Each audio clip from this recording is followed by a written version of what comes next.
أعوذ بالله من الشيطان الرجيم بسم الله الرحمن الرحيم رب نجني وأهلي مما يعملون فنجيناه وأهله أجمعين إلا عجوزا في الغابرين ثم دمرنا الآخرين وأمطرنا عليهم مطرا فساء مطر المنذرين إن في ذلك لآية وما كان أكثرهم مؤمنين وَإِنَّ رَبَّكَ لَهُوَ الْعَزِيزُ الرَّحِيمُ۔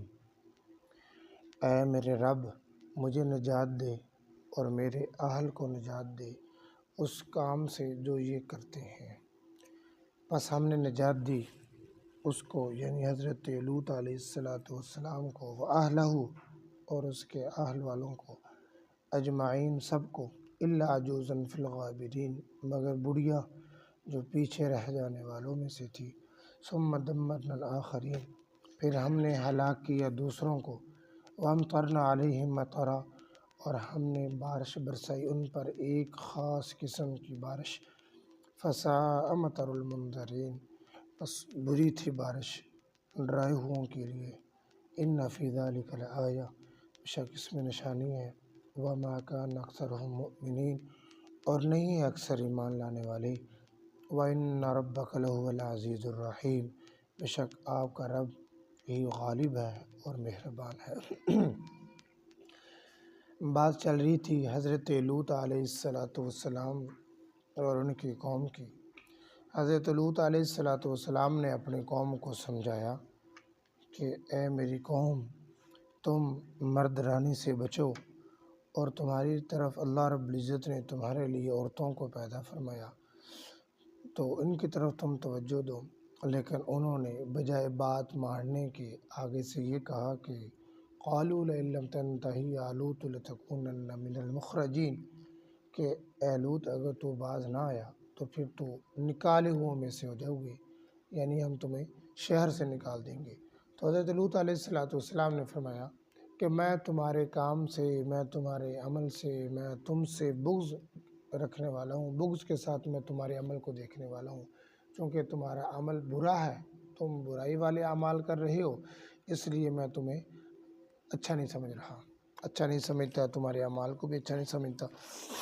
تو حضرت لوط علیہ السلام نے اللہ رب العزت سے دعا مانگی کہ اللہ مجھے نجات دے اور میرے اہل کو نجات دے، میرے گھر والوں کو جو ایمان والے لوگ ہیں ان کو نجات دے اس کام سے جو یہ کرتے ہیں۔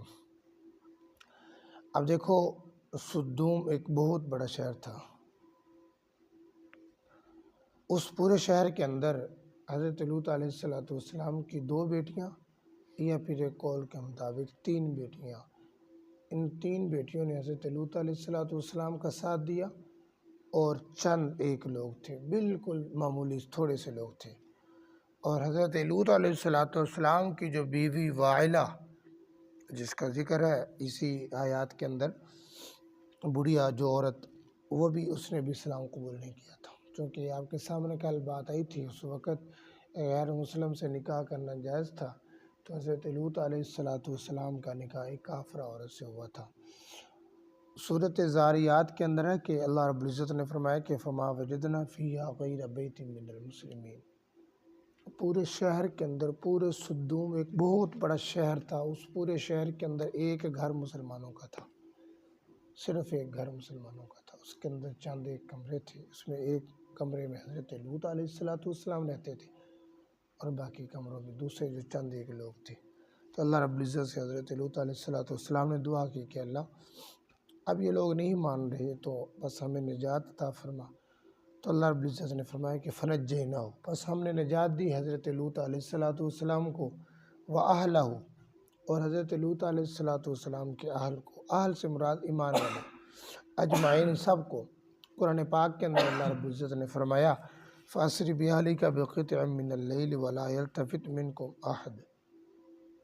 اللہ رب العزت نے حضرت لوط علیہ السلام کو حکم دیا کہ تم راتوں رات چلو یہاں سے، اور جو تمہارے اہل ہیں، جو تمہارے ساتھ ایمان لانے والے ہیں ان کو ساتھ لے کر چلو، لیکن بیوی کو ساتھ لے کر نہیں جانا، چونکہ یہ ایمان والی نہیں ہے، یہ کافرہ ہے۔ تو حضرت لوط علیہ السلام وہاں سے پھر چلے، الا عجوزا فی الغابرین، مگر جو بڑھیا پیچھے رہ جانے والوں میں سے تھی ان کے اوپر بھی عذاب آیا، ان کو نجات نہیں ملی۔ پھر وہی وائلہ حضرت لوط علیہ السلام کی اہلیہ۔ ثم دمرنا الآخرین، پھر ہم نے ہلاک کر دیا پچھلوں کو، جو باقی رہ گئے تھے، جو نکل گئے حضرت لوط علیہ السلام کے ساتھ وہ تو بچ گئے، جو باقی تھے اللہ رب العزت نے فرمایا کہ ثم دمرنا الآخرین، پھر ہم نے ان کو ہلاک کر دیا۔ اب ہلاک کیسے کیا؟ حضرت لوط علیہ السلام کی قوم کے اوپر 4 قسم کے عذاب آئے۔ نمبر 1، ان کی بینائی ختم ہو گئی، آنکھوں سے اندھے ہو گئے تھے، ابتداءً آنکھوں سے اندھے ہو گئے، یہی ابتدا عذاب کی ابتدا تھی۔ پھر دوسرا عذاب کون سا آیا؟ وَأَمْطَرْنَا عَلَيْهِمْ مَطَرًا، ہم نے ان کے اوپر بارش برسائی، ایک خاص قسم کی بارش۔ یہاں جو بارش مراد ہے وہ پتھروں کی بارش ہے، کہ ان کے اوپر پتھر برسائے گئے۔ اور پھر تیسرا جو عذاب آیا، حضرت جبرائیل علیہ السلام نے ایک ڈراؤنی آواز نکالی، اتنی ڈراؤنی آواز سے کہ ان کے کلیجے پھٹ گئے۔ اور چوتھا عذاب اس قوم کے اوپر جو آیا، اللہ رب العزت کی حکم سے اس بستی کو ان کے اوپر گرا دیا گیا، بستی کو الٹ کر دیا گیا۔ وَأَمْطَرْنَا عَلَيْهِمْ مَطَرًا، اور ہم نے بارش برسائی ان پر ایک خاص قسم کی بارش، فسا، پس بری تھی، مطر بارش، منذرین، ڈرائے ہوں کے لیے۔ اللہ رب العزت کے پیغمبر حضرت لوط علیہ السلام نے پہلے ڈرایا تھا، لیکن جب انہوں نے بات نہیں مانی تو پھر ان کے اوپر اللہ کی طرف سے عذاب آیا۔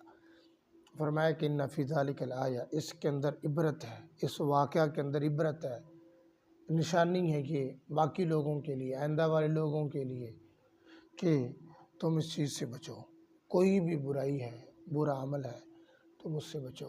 اور کل آپ کے سامنے یہ بات آئی تھی کہ جو بندہ جس کے ساتھ محبت کرتا ہے، اللہ کے نبی نے فرمایا وہ اسی کے ساتھ ہوگا دن قیامت کی۔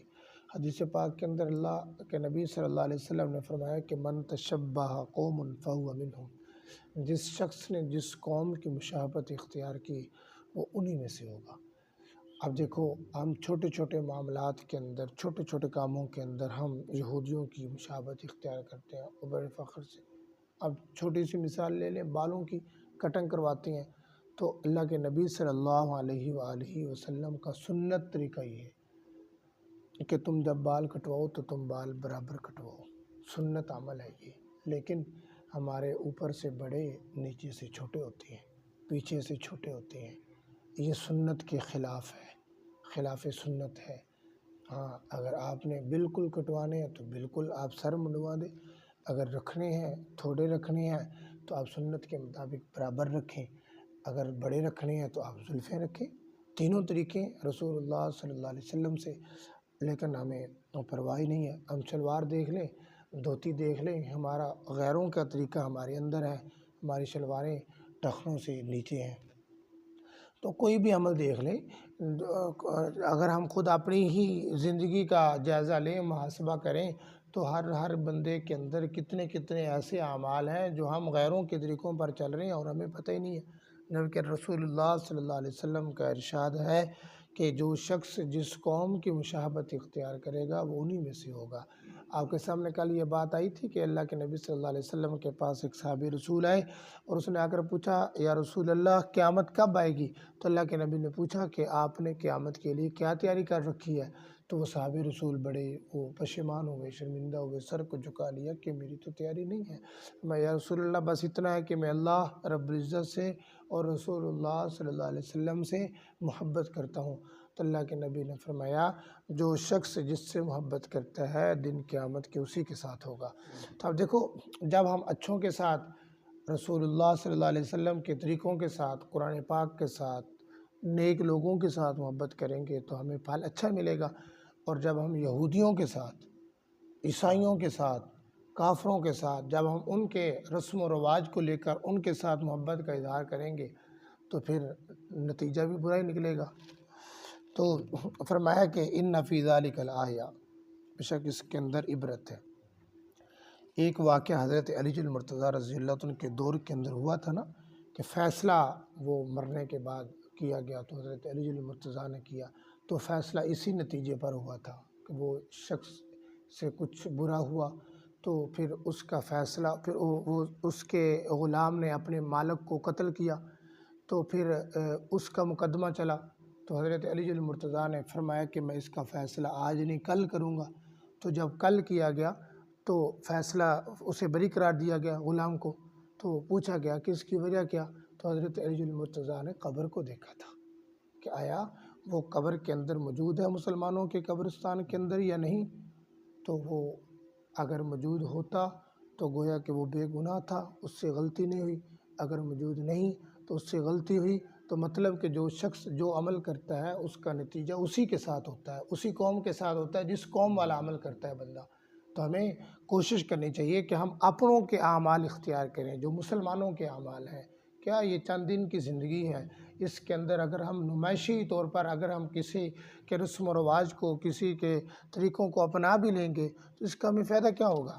لیکن جو اس کی سزا ملے گی، جو عذاب ملے گا، وہ ہمیشہ چلے گا۔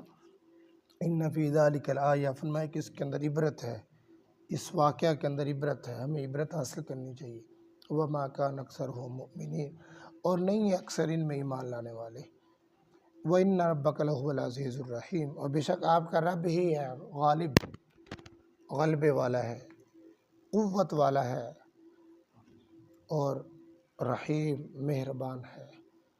جو اچھے اعمال کرے گا ان پر میرا رب، آپ کا رب مہربان ہے، جو برے اعمال کرے گا ان کے لیے میرا رب، آپ کا رب پھر وہ عذاب دینے والا ہے، سختی سے پیش آنے والا ہے۔